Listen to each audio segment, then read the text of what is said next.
안녕하세요. 아파트 입지 분석 채널 우편번호입니다. 오늘 분석할 아파트는 서울시 도봉구 쌍문동에 위치한 쌍문 한양 234차 아파트입니다. 이번 영상의 개요입니다. 먼저 오늘 분석할 아파트가 어떤 아파트인지 건물 자체에 대해 알아본 뒤 그 건물이 어디에 있는지, 그 동네의 분위기는 어떻고 앞으로 어떻게 변할 것인지, 그런 것들이 종합적으로 평가돼서 형성된 가격은 얼마인지 총망라해서 알아보는 시간을 갖도록 하겠습니다. 쌍문 한양 234차는 건설사 한양이 시공했습니다. 1988년 11월 30일 사용 승인이 나서 올해 만 33년이 된 아파트입니다. 총 9개 동 1635세대로 이루어진 대단지고 용적률은 243%입니다.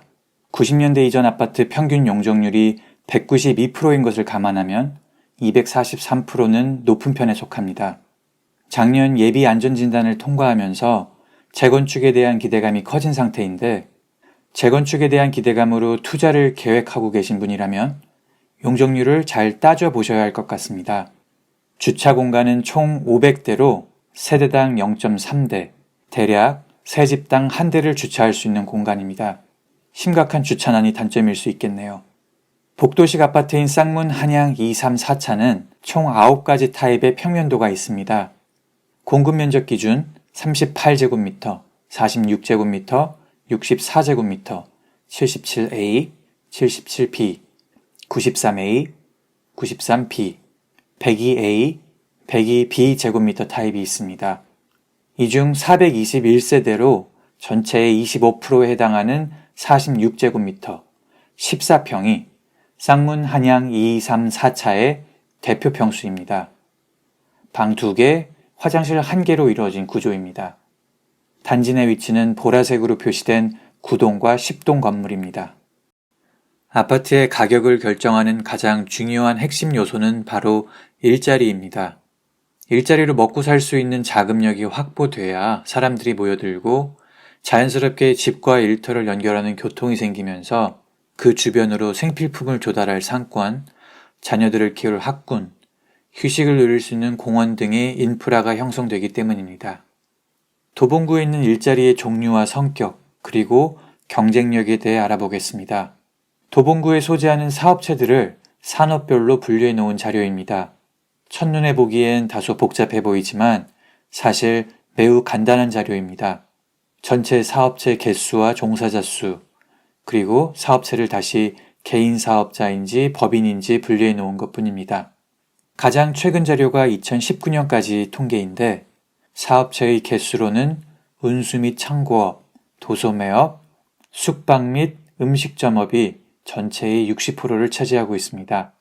회사 개수가 곧 종사자의 수와 직결되는 것은 아닌데요. 종사자 수는 보건 사회복지 서비스업과 도소매업 순으로 많은 것을 볼 수 있습니다. 여기서 잠깐 도봉구의 근로소득 연말정산 신고 현황 자료를 확인해 보겠습니다. 원천징수지 기준으로 봤을 때, 즉 도봉구에 있는 사업장에서 신고한 자료에 의하면 도봉구에 직장이 있는 근로자 수는 약 5만 명이고 근로소득은 인당 평균 2,650만 원 정도입니다. 반면에 도봉구에 살고 있는 근로자 수는 11만 7천 명 정도이고 근로소득은 인당 평균 3,240만 원 정도입니다. 다시 말해 주소지 기준의 근로자 수와 소득이 원천징수지 기준보다 높은 것을 볼 수 있습니다. 이를 통해 두 가지 사실을 유추해 볼 수 있는데요. 도봉구에는 고부가 가치의 직장이 적다는 것과 도봉구 거주자들 절반 이상이 도봉구 밖으로 출퇴근한다는 사실입니다. 여기까지는 도봉구 전체에 해당하는 자료입니다. 우리는 쌍문 한양 234차의 동네 분위기를 유추해 보기 위해 조금 더 세부적인 자료까지 확인해 보겠습니다. 쌍문 한양 234차가 위치한 쌍문 제4동은 4명 이내로 구성된 소규모 사업체가 가장 많고 종사자 수도 가장 많습니다. 업종은 대부분 숙박 음식점 및 부동산 관련업에 집중돼 있는 것을 확인할 수 있습니다. 도봉구 거주자의 절반 이상이 다른 지역으로 출퇴근해야 하기 때문에 교통의 역할이 더더욱 중요해 보입니다. 쌍문 한양 234차 주변에는 지하철 1호선과 4호선, 우회신설 노선까지 이용할 수 있는 다양한 역들이 있습니다. 하지만 반경 700m가 아닌 2km 이내에 위치하고 있어 역까지 차로 10분 정도 소요됩니다. 따라서 대중교통 입지는 2급지로 분류할 수 있습니다. 많은 일자리가 모여있는 서울의 대표 업무지구인 강남, 종로, 여의도까지 대중교통으로 걸리는 시간을 확인해 보았습니다. 출발 시간은 월요일 오전 7시 기준입니다. 쌍문 한양 2, 3, 4차에서 쌍문역까지 버스로 9분 걸리고 쌍문역에서 강남역까지는 46분 소요됩니다. 종강역까지는 29분 소요되며 여의도역까지는 43분 소요됩니다. 쌍문 한양 2, 3, 4차는 서울의 대표 업무지구인 강남, 종로, 여의도까지 모두 1시간 이내에 당도할 수 있는 입지의 아파트입니다. 다음은 학군입니다. 쌍문 한양 2, 3, 4차는 도보 5분 거리에 창경초등학교가 있습니다. 왕복 2차선 차도를 한번 건너야 하기 때문에 주의가 필요합니다. 중학교는 가까운 거리 순으로 백운중, 선덕중, 정의여중이 있습니다. 백운중은 도보로 5분, 선덕중은 10분, 정의여중은 16분 소요됩니다. 서울시 소재 중학교의 국영수 평균 학업 성취도 점수는 78점입니다. 선덕중학교는 91.1점으로 매우 높은 편이고 정의여중은 83.8점으로 평균 이상, 백운중은 67.1점으로 평균 이하를 기록했습니다. 특목고 진학률은 정의여중이 외고 국제고에 14명 진학하면서 도봉구 1등이며 백운중, 선덕중도 각각 7명, 8명씩 진학시켰습니다. 선덕중은 과학고에도 1명 진학했습니다. 고등학교는 남고인 선덕고와 여고인 정의여고가 있습니다. 통학거리는 약 15분 내외입니다. 선덕고는 학업 성취도 점수 국영수 평균 97.8점으로 도봉구 소재지 고등학교 기준 2위를 차지하고 있습니다. 참고로 서울시 평균은 76.6점이고 도봉구 평균은 75.5점입니다. 정의여고도 87.2점으로 도봉구에서 3위를 차지하고 있습니다. 대학 진학률도 도봉구에서 1위와 3위를 기록했습니다. 쌍문 한양 2, 3, 4차 주변엔 걸어서 이용할 수 있는 백화점이나 대형마트는 없습니다. 대신 차로 약 10에서 15분 거리에 롯데백화점 노원점과 홈플러스 방학점, 이마트 창동점이 있습니다. 단지 내 편의점과 슈퍼는 많은 편이고 700m 거리에 중형마트로 분류할 수 있는 하나로마트도 이용할 수 있습니다. 단지 내 다수의 개인 병원들이 입점해 있으며 차로 8분 거리엔 한일병원이 있습니다. 한일병원은 한국전력공사 산하 한전의료재단에서 운영하는 종합병원입니다. 단지 근처 은행으로는 하나은행과 국민은행, 우리은행, 농협이 있습니다. 쌍문 한양 2, 3, 4차는 주변에 자연과 녹지가 많습니다. 지적도를 확인해 보면 방학역, 창동역, 쌍문역을 중심으로 한 공업지역과 상업지역 일대를 제외하면 전부 일반 주거지역과 자연 녹지로 이루어진 것을 볼 수 있습니다. 대표적인 자연공원과 산책로로는 단지 북쪽에 위치한 발바닥공원과 단지 남쪽에 위치한 쌍문 근린공원이 있습니다.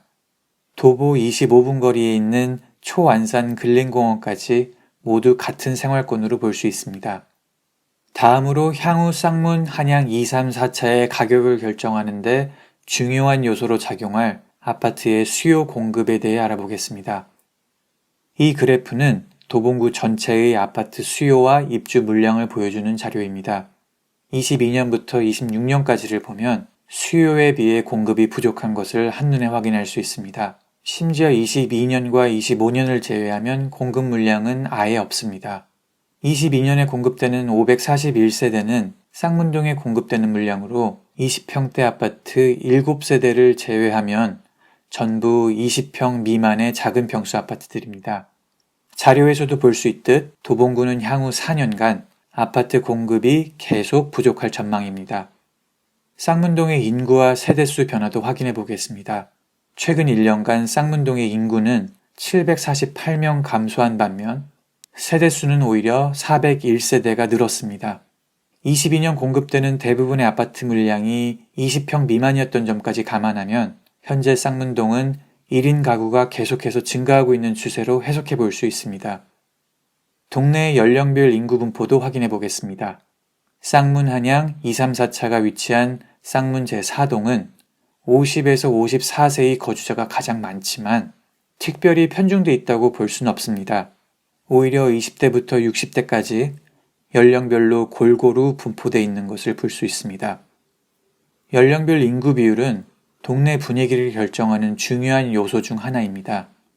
동네 상권이 거주자들의 주 연령층에 따라 결정되기 때문인데요. 노인이 많은 동네의 경우 전반적으로 차분하고 조용한 반면 적막할 수 있습니다. 반대로 아이들이 많은 동네의 경우 활기차고 역동적일 수는 있지만 자칫 소란스러울 수 있습니다. 쌍문 한양 234차는 88년 준공된 건물로 34년이 넘으면 재건축이 가능한 아파트입니다. 올해 초 예비 안전진단까지 통과하면서 재건축 분위기가 고조되고 있는 상황입니다. 하지만 246%의 높은 용적률 때문에 실제 재건축까지 이어질 수 있을지는 예단하기 어려운 상황입니다. 재건축 이외에 철도 교통망 호재가 있습니다. 가까운 시일 내에 완공 예정인 동북선이 있고 아직은 조금 먼 이야기지만 GTX C 노선도 있습니다. 동북선은 상계역에서 왕십리역까지 이어지는 경전철로 26년 완공 예정입니다. 동북선이 개통될 경우 쌍문 한양 234차에서 강남역까지의 시간적 거리 개선에 많은 도움을 줄 수 있을 것으로 예상됩니다. 순수 지하철 이용 시간만 계산할 경우 쌍문역에서 상계역까지 6분, 상계역에서 왕십리역까지 25분, 그리고 왕십리역에서 강남구청역까지는 9분, 이렇게 총 40분이면 도착 가능합니다. 아직은 먼 이야기지만 추후 창동역에 GTX-C 노선이 들어서면 삼성역까지 혁신적인 시간적 거리 개선이 이루어질 것으로 전망됩니다. 또한 창동역 주변 상권이 한층 강화되면서 창동역 생활권인 쌍문 한양 234차의 입지 역시 개선될 것으로 전망됩니다. 지금까지 알아본 개별 요인과 지역 요인, 기타 요인까지 모두 반영된 결과값이 쌍문 한양 234차의 매매가와 전세 가격입니다. 먼저 최근 5년간의 가격 추이를 살펴보겠습니다. 코로나 발발 이후 부동산에 막대한 자금이 몰리면서 쌍문 한양 234차도 20년 6월부터 가격이 급등하는 모습을 볼 수 있습니다. 21년엔 20, 30대의 영끌족까지 몰리면서 단기간에 8천만 원 정도 급등하는 모습도 보입니다. 하지만 최근 인플레이션으로 인한 급격한 금리 인상과 그로 인해 얼어붙은 경기 탓에 다시 매매가가 하락하는 모습입니다. 실거래가와 매물 가격의 분포를 보면 더욱 눈에 띄게 가격 하락 추세를 확인할 수 있습니다. KB 부동산 시세 기준 쌍문 한양 234차의 대표 평수인 46제곱미터 14평의 매매가는 평균 3억 5,500입니다. 올 1월에 3억 9,700에 거래된 게 마지막일 정도로 거래가 뜸한 편입니다. 전세가 평균은 1억 8,500입니다. 매매와 달리 비교적 거래 건수가 많은 것을 볼 수 있습니다.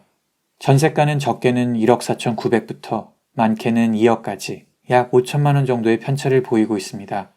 전세가율은 약 52%를 기록하고 있습니다. 월세의 경우 보증금 1,000에 월 55에서 60이라고 적혀 있지만 최근 거래 기록을 보면 50만 원 정도에 거래된 것을 확인할 수 있습니다. 22년 10월 25일 기준 14평인 46제곱미터의 매물 현황입니다. 매물들 대부분이 초급매로 최저가 기준 2억 5천에 나와 있습니다. 이는 평당 1,774만 원에 해당하는 가격입니다.